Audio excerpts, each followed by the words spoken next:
এখানে বিষয় দিয়েছে পবিত্র ঈদুল আজহা কুরবানি সম্পর্কে আলোচনা করার জন্য আজকের মাহফিল। টাইম যেহেতু কম, ভূমিকা ছাড়াই আমি আপনাদের মধ্যে কথা বলতে চাই। এই বাংলাদেশে যখন ঈদ চলে আসে, কুরবানি ঈদ আসতে গেলে বাংলাদেশের 90 থেকে 95% মানুষ কুরবানি করতে যেয়ে একটা ভুল করে। ওই পাশে দুইটা ছেলে খুব চিল্লাচ্ছে, খুব সাবধান, ওদেরকে হয় বসে দেন, নাহলে বাড়ি পাঠায় দেন। আমার দিকে লক্ষ্য করেন, গভীর মনোযোগ। 90 থেকে 95% লোক কুরবানি করতে যায় ভুল করে। ভুলটাকে আমার দিকে লক্ষ্য করেন। আজকে আমাদের গ্রামের মধ্যে আমরা যখন কুরবানি করি, আমরা বলি আব্দুল সালামের নামে কুরবানি, আব্দুর রহিমের নামে কুরবানি, এরকম একটা ভাষা আছে না নাই? এটা সম্পূর্ণ ভুল। কোন ব্যক্তির নামে কুরবানি হবে না, কুরবানি করতে হবে কার নামে? আল্লাহর কোরআন বলেছেন, কুল ইন্না সলাতি ওয়া নুসুকি ওয়া মাহইয়ায়া ওয়া মামাতি লিল্লাহি রাব্বিল আলামিন। আপনি বলুন, আমার নামাজ, আমার কুরবানি, আমার জীবন, আমার মরণ সবকিছু কার জন্য? এখন বলেন, আল্লাহর জন্য যেটা করা দরকার ওটা অন্যদের জন্য করলে কি হয়? শিরিক হয়ে যায়। শিরিক হলো কবিরা গুনাহ। ইন্না শিরকা লা যুলমুন আযীম। শিরিক হলো মহা জুলুম। শিরিকের গুনাহ আল্লাহ মাফ করে না। একটাবার ভেবে দেখেন, আমরা জীবনে কত ভুল করছি। আল্লাহ বাদ দিয়ে ব্যক্তির নামে কুরবানি আমরা করি কি করি না? এমনকি হুজুরের কাছে একটা কাগজ লিখে দেওয়া হয়, হুজুর একেবারে খেটাখাট 10-12টা নাম বলতিছে, আব্দুল সালাম, আব্দুল করিম, রুহুল কুদ্দুস, বুলু, আবুল মফিজ, সব কয়ে কুরবানি দিচ্ছে। এদের নামে কুরবানি সম্পূর্ণ ভুল। কোন ব্যক্তির নামে কুরবানি নয়, কুরবানি কার নামে? তাহলে সমাধান কি? আমাদেরকে বলতে হবে অমুক ব্যক্তির পক্ষ থেকে, অমুক ব্যক্তির পক্ষ থেকে, কিন্তু কার নামে কুরবানি? আজকে বাংলাদেশে যখন কুরবানি চলে আসে, আমাদের মধ্যে একটা তর্ক বিতর্ক চলে আসে, 7 ভাগে কুরবানি হবে কিনা, ভাগে কুরবানি দেওয়া যাবে কিনা। বিশেষ করে বাংলাদেশের আলে হাদিসের যারা শায়েখ আছে, এরা বলে ভাগে কুরবানি চলবে না। আবার এখন নতুন করে বলতিছে ব্যক্তির পক্ষে কুরবানি হবে না, পরিবারের পক্ষে কুরবানি, ভাগে কুরবানি হবে কিনা জানার দরকার আছে না নাই? গভীর মনোযোগ, আমার কথাগুলো প্রয়োজনীয়। আমি সরাসরি কোরআন সুন্নাহর আলোকে বলতেছি, ভাগে কুরবানি দিতে পারবেন, তবে ভাগে কুরবানি 3টা কারণে বাতিল হয়। জোরে বলেন, কয়টা কারণ? ভাগে কুরবানি 3টা কারণে বাতিল হয়ে যায়। এই 3টা কারণ বলার আগে আমি বলি, ভাগে কুরবানি জায়েজ আছে কিনা। আমার নবী হাদিস শরীফের মধ্যে বলেন, বুখারী শরীফের হাদিস, ওয়ান জাবির বিন আব্দুল্লাহ রাদিয়াল্লাহু তাআলা খারাজনা মা রাসূলুল্লাহি সাল্লাল্লাহু আলাইহি ওয়াসাল্লাম। হযরত জাবির বিন আব্দুল্লাহ বলেন, আমরা নবীর সঙ্গে সফরে বের হলাম। সফরে বের হওয়ার পরে আমরা কুরবানি করেছি রাসূলের সাথে। এক গরুতে 7 ভাগ, এক আপনার উটে 7 ভাগ। সুবহানাল্লাহ কোন। তাহলে আমার নবী যদি সাহাবীদেরকে নিয়ে 7 ভাগে কুরবানি দেয়, ভাগে কুরবানি জায়েজ আছে না নাই? সুতরাং যারা বলবে ভাগে কুরবানি জায়েজ নাই, এরা হলো ফিতনাবাজ। এদের থেকে সাবধান থাকতে হবে। ভাগে কুরবানি জায়েজ আছে, এটার বিরোধিতা করার সুযোগ নেই। কিন্তু ভাগে কুরবানি বাতিল হয় কয় কারণে? বোঝার জন্য বলেন, কয় কারণে? 3টি কারণে ভাগে কুরবানি বাতিল হয়ে যায়। নম্বর 1, আপনি যাদের সঙ্গে ভাগে কুরবানি দেবেন, ভাগে কুরবানি দিতে গেলে 7 ভাগেই দেন, 5 ভাগেই দেন, 3 ভাগেই দেন, প্রত্যেকটা শরীরের যেই টাকা দিয়ে পশু কিনবেন, এই টাকাটা হালাল হতে হবে। জোরে বলেন, কি হতে হবে? আপনি 7 জনে ভাগে কুরবানি দিচ্ছেন, 6 জনের টাকা হালাল, কিন্তু একজন সুদ খায়, ঘুষ খায়, মানুষ থেকে অন্যায়ভাবে টাকা উপার্জন করে, চাঁদা তোলে। ওই লোক নিয়ে যদি কুরবানি দেন, 7 জনের ভেতরে 6 জনের টাকা হালাল, 1 জনের টাকা হারাম। 1 জনের টাকা হারাম খাওয়ার কারণে 7 জনের কুরবানি বাতিল বলে গণ্য হবে। এই জন্য সাবধান, কুরবানি দিতে গেলে ভাগে সবার টাকা হালাল কিনা দেখতে হবে। 2 নম্বর, যদি ভাগে কুরবানি দিতে যান, আপনাকে দেখতে হবে যাদের সঙ্গে ভাগে কুরবানি দেবেন এরা নামাজি কিনা, এটা দেখতে হবে। জোরে বলেন, কি দেখতে হবে? খুব মনোযোগ ভালো করে বুঝবেন। আল্লাহ তাআলা কুরবানি ওয়াজিব করেছে, ফরজ করেছে। কুল ইন্না সলাতি ওয়া নুসুকি। আপনি নামাজ পড়েন, তারপরে কুরবানি করেন। চিৎকার করে বলেন, আগে নামাজ না আগে কুরবানি? কথা কয় না, আগে নামাজ না আগে কুরবানি? আল্লাহ বলছেন, ফাসাল্লি লিরাব্বিকা ওয়ানহার। আগে নামাজ পড়ো, তারপরে কুরবানি করো। তাহলে কি বোঝা যাচ্ছে, আগে নামাজ না আগে কুরবানি? আরো জোরে বলেন। তাহলে বোঝা গেল যাদের সঙ্গে ভাগে কুরবানি দেবেন এদের কি হতে হবে? নামাজি হতে হবে। এখন খুবই বিপদ, গ্রামের মধ্যে নামাজিকে যদি ভাগে খোঁজেন, দেখা যাচ্ছে নামাজির চাইতে বেনামাজির সংখ্যাই বেশি। কথা কর না কে? কেউ যদি বলে, কে রে বেনামাজি, তোদের সঙ্গে কুরবানি দেব না। বেনামাজিরা বলতেছে, আমরাই এক দল, তোরা নামাজি ভেনো দে, আমরা বেনামাজি আলাদা দেব। পরে দেখা যাচ্ছে বেনামাজির দলই বড়। কথা বল না কে? এখন সমাধান কি ভালো করে বুঝলেন? বেনামাজিদের কুরবানি দিতে দেবেন না এটা আমি চাচ্ছি না, বরং আমি চাচ্ছি শরীয়তের ফায়সালা, আপনি যেহেতু কুরবানি 15 দিন পরে দেবেন, টাইম আছে, আজকে থেকে আপনি নামাজ ধরেন। তাহলে 7 ভাগে কুরবানি দেবেন, 6 জন নামাজ পড়েন, 1 জন পড়েন না, এই 6 জন মিলে যে নামাজ পড়ে না ওকে আগে নামাজ ধরাতে হবে। তাহলে গভীর মনোযোগ, ভাগে কুরবানি 3টা কারণে বাতিল। 1 নম্বর হারাম উপার্জিত টাকার কুরবানি, 2 নম্বর বেনামাজির সঙ্গে কুরবানি, 3 নম্বর কারণ হলো যাদের সঙ্গে কুরবানি দেবেন, কুরবানি দিতে গেলে তাদের সঙ্গে মনের সাথে মনের মিল হওয়া লাগবে। কি হওয়া লাগবে? এই 7 জনের মধ্যে 6 জনের মন ভালো, আল্লাহর সন্তুষ্টির জন্য কুরবানি দেব, কিন্তু একজনের ধান্দা হলো কুরবানি যা হয় হোক, সারা বছর গোস্ত খাইনি, 700 টাকা কেজি গোস্ত খাওয়া লাগবে, এই নিয়তে যদি কেউ কুরবানি দেয়, ওই একজনের নিয়ত বিফলে যাওয়ার কারণে পুরো কুরবানি বাতিল বলে গণ্য হবে। তাহলে গভীর মনোযোগ, শর্টকাট মূল কথা বোঝেন। আপনি ভাগে কুরবানি দেন, জায়েজ আছে, না জায়েজের কোনো সুযোগ নেই। 1 নম্বর যাদের সঙ্গে কে বারে না মাইকের চাইতে আর সাউন্ড বেশি। এই আমার দিকে লক্ষ্য করেন, ভাগে কুরবানি দেবেন, তবে 3টা শর্ত। যাদের সঙ্গে ভাগে দেবেন হালাল উপার্জিত সবার সম্পদ হতে হবে, 2 নম্বর নামাজি হতে হবে, 3 নম্বরে আপনি দেখবেন সবার মন নিয়ত ঠিক আছে কিনা। এই 3টা শর্ত মানে ভাগে কুরবানি দেন, কিন্তু 3টা শর্তের লোক যদি খুঁজে না পান, ভাগে 2 লক্ষ টাকার গরু দেওয়ার চাইতে 6,000 টাকার ভেড়া কিনে কুরবানি দেওয়া ভালো। কথা কি বোঝা যায়? ভাগে দেওয়া যাবে, তবে 3টা সত্য মানে ভাগে কুরবানি দেবেন। আসুন, কুরবানি যখন চলে আসে একটা বিতর্কিত মাসালা, আলেমদের মধ্যে তর্ক বিতর্ক।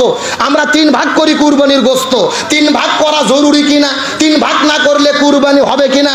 গভীর মনোযোগ, 3 ভাগ করে আমরা যে কুরবানির গোশত বন্টন করি, সরাসরি কোরআন বা হাদিসে এই 3 ভাগ করার ডাইরেক্ট কোনো বর্ণনা পাওয়া যায় না। তাহলে আমরা কুরবানির গোশত কেমনে বন্টন করব? সরাসরি কোরআনের বক্তব্য, কোনো হুজুরের বক্তব্য নয়। সূরাটির নাম সূরা আল হজ, আয়াত নম্বর হলো 36। আল্লাহ তাআলা বলতেছে, তোমরা যদি আল্লাহর সন্তুষ্টির জন্য কুরবানি দাও, কুরবানি যখন হয়ে গেল, গোশত তোমরা কি করবা? ফাকুলু মিনহা, সেখান থেকে তোমরা খাও, ওয়া আতিমু, তোমরা দিয়ে দাও, ওয়াল কানিয়া ওয়াল মুতাররা, তাদের মধ্যে গোশত বিতরণ করো, যারা তোমাদের কাছে গোশত চাই আর যারা চায় না, 2 দলকেই দিয়ে দাও। সুবহানাল্লাহ কোন। তাহলে আল্লাহ কয়টা বিধান দিল? ফাকুলু মিনহা, 1 নম্বরে নিজে খাও, 2 নম্বরে কি করো? তোমরা দিয়ে দাও, যারা তোমাদের কাছে চাই, যারা চায় না। কারা চাই? ফকির মিসকিন দরিদ্র অসহায়। চায় না কারা? আপনার গ্রামের ভাই প্রতিবেশী, এরা একেবারে ফকির মিসকিন না, তবে কুরবানি দেয়নি, আপনার আত্মীয় স্বজন, এদেরকেও দাও। এখান থেকে 3টা ভাগ পাওয়া গেল। 1 নম্বর নিজে খাবো, 2 নম্বর গরিব মিসকিনদের দেব, 3 নম্বর আত্মীয় স্বজনকে দেব। এই আয়াত গবেষণা করে ইমাম আবু হানিফা রহমতুল্লাহ আলাইহি বলেছে, এই জন্য কুরবানির গোশত 3 ভাগ করা মুস্তাহাব, করতেই হবে, এটা বাধ্যতামূলক না, তবে করা হলো উত্তম পদ্ধতি। সুবহানাল্লাহ কোন। কিন্তু 3 ভাগ সব সময় জরুরি নয়।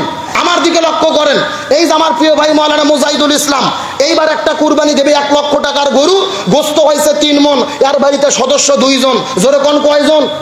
এখন 2 জন সদস্য কুরবানি দিয়েছে 3 মণে গরুর, ভাগ পাবে কয় মণ? 1 মণ। 1 মণ আত্মীয় স্বজনক দেবে, 1 মণ পাড়া প্রতিবেশীক দেবে, ফকির মিসকিনক দেবে, বাড়ির কয় মণ?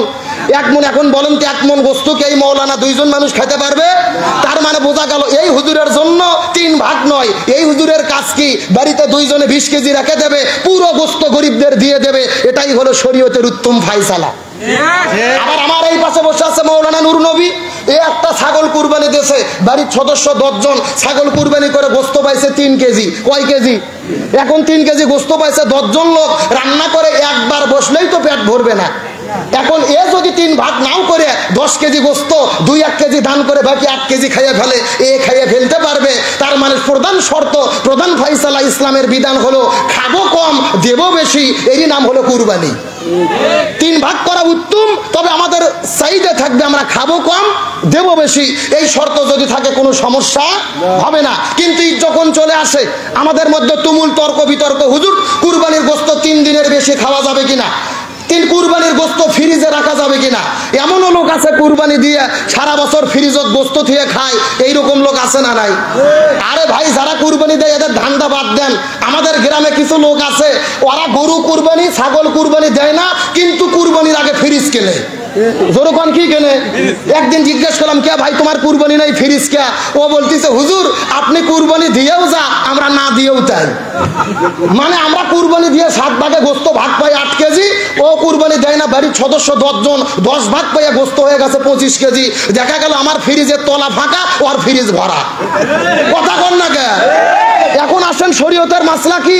কুরবানির গোস্ত 3 দিনের বেশি খাওয়া যাবে কিনা? গভীর মনোযোগ, মারাত্মক মাসালা। আমার নবী হাদিস শরীফের মধ্যে বলেন, একবার মক্কায় দেখা গেল মহামারী, মানুষের মধ্যে বিপদ, পেটের মধ্যে খাবার নাই। রাসূল সাহাবীদেরকে বললেন, সাবধান, 3 দিনের বেশি কারু বাড়িতে যেন গোস্ত না থাকে, 3 দিনের বেশি কেউ যেন গোস্ত না রাখে, 3 দিনের বেশি গোস্ত খাওয়া যাবে না। এই বছর পার হয়ে গেল, সাহাবীরা গোস্ত বিতরণ করে দিলেন, 3 দিনের বেশি খাইলেন না।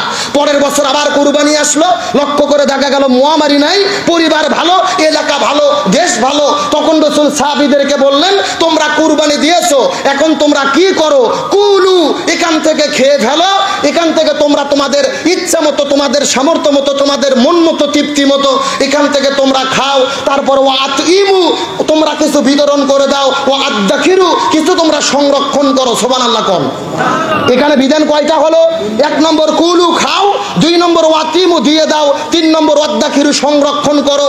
এখান থেকে সাহাবীরা কেউ কেউ পাওয়া যায় হাদিসে গোস্ত রোদে শুকে, তখন তো ফ্রিজ ছিল না, গোস্তর শুটকি করে দীর্ঘদিন পর্যন্ত তারা খেয়েছে। তার মানে বোঝা গেল, দেশত যদি মহামারী না থাকে, গোস্ত 3 ভাগ করে গরিবেরটা গরিবকে দেওয়ার পরে, আত্মস্বজনকে বুঝে দেওয়ার পরে, আপনার ভাগের গোস্ত যদি ফ্রিজত রাখে কিয়ামত পর্যন্ত খান, কোনো সমস্যা নাই। ফয়সালা কি কোনো ভেজাল আছে? কিন্তু আপনার আগে মন ঠিক করা লাগবে।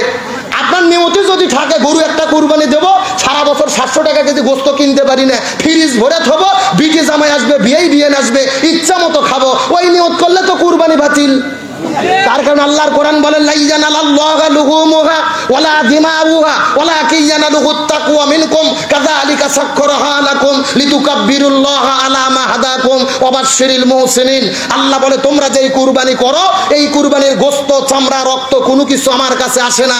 আমি আল্লাহ, আমার কাছে আসে তোমাদের অন্তরে অবস্থিত তাকওয়া। সুবহানাল্লাহ কোন? তার মানে আল্লাহ আপনার 2 লাখ টাকার গরু দেখবে না। আপনি 2 লাখ টাকা গরু দিয়েছেন মানুষকে দেখানোর জন্য, আর আপনার পাশে আব্দুল সলিম, সে কুরবানি দিয়েছে 6000 টাকার একটা ভেড়া আল্লাহর সন্তুষ্টির জন্য। আল্লাহ বলতেছে 2 লাখ টাকার গরু লোক দেখানো, ওর কুরবানি বাতিল। 6000 টাকা ওই যে ভাবাচ্ছে যেই ভেড়া, ওর কুরবানি আল্লাহর কাছে কবুল। সুবহানাল্লাহ কোন? আজকে লোক দেখানো ইবাদত আমাদের জমিনের মধ্যে আছে না নাই? আজকে এমন লোক আছে, কুরবানির হাটে গরু কিনতে যায়, গরু কেনার আগে সেলফি শুরু হয়। জোরকন কি? একেবারে গরুর ঘাট ধরে সেলফি তুলতেছে, গরু বাড়িতে নিয়ে যে সেলফি তুলে বন্ধুদের পাঠে দিচ্ছে, কেউ আবার মাইটা দিচ্ছে। কুরবানি যে করবে, গরু জবা হচ্ছে, ও সেলফি তুলতিছে। এমনও লোক আছে, গরুর চামড়া ছিলতিছে, গরুর উপরে সেলফি তুলতিছে। তার মানে গরু কেনার থেকে শুরু করে খাওয়া পর্যন্ত, বাঁটা পর্যন্ত, আর সেলফি শুধু চলতিছে। সেলফি আর সেলফি, খালি মোবাইল ধরে খালি বাজ দিচ্ছে। কথা কন না কে রে? ওর কুরবানি আল্লাহর দরবারে কবুল হবে? ও তো গরু কুরবানি করার আগে 6 লাখ লোক ফেসবুকত দেখাছে। কথা কন না কে? ওর কুরবানি তো মানুষকে দেখানোর জন্য, ওর কুরবানি আল্লাহর জন্য নয়। এই জন্য সাবধান, গরু যেটা কেনেন, পশু যেটা কেনেন, ফেসবুকে দেবেন না, সেলফি তুলবেন না।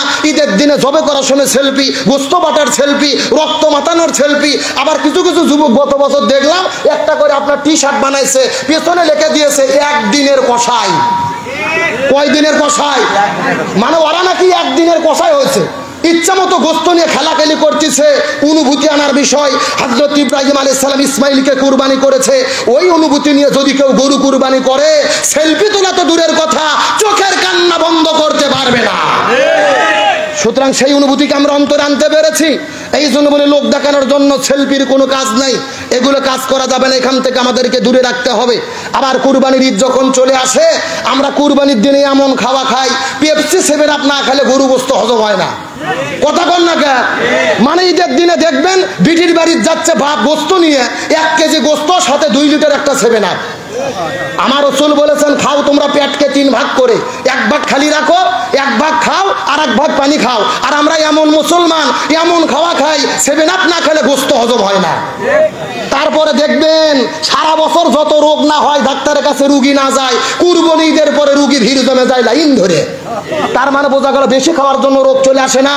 আপনি অবশ্যই খাবেন, খেতে হবে রসুলের সুন্নাত মতো।